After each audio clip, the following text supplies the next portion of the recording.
So we're looking at the rear of the Carter's AMG SLS Mercedes. They run a 380mm front disc and a 355mm rear disc.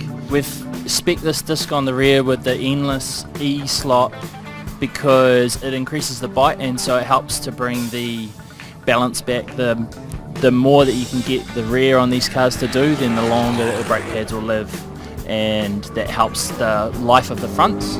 This system is the homologated brake hat and brake disc sizing, and this will what they call float on the hat. So the bobbin is attached directly onto the disc, and then when the disc gets hot and when the disc grows radially, that bobbin will slide in the aluminium hat.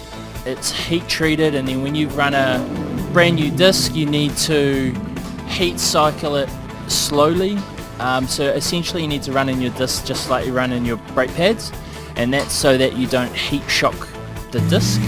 You'll do that initially, you'll run in your new pads with your new discs, and then over the lifetime, as it gets hot and cold, hot and cold, hot and cold, that will eventually cause micro cracks, and so those micro cracks will slowly degrade the performance of the disc because the disc is no longer flat, it's got little ripples essentially in the brake rotor.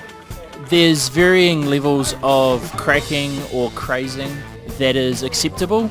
Generally, if it's got small crazing on the disc, that's okay, but obviously if that cracking goes all the way to the inner or the outer edge, that will cause an issue and that can potentially cause the disc to split. So you don't want to get it to that point.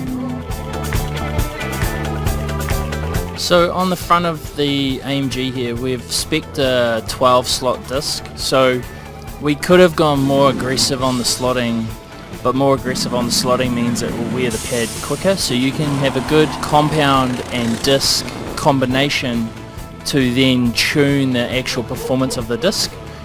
So that's really important as well. With the endless disc that we're running here, it's got an 84 curve vane disc, and so you've got more pumping and cooling capacity.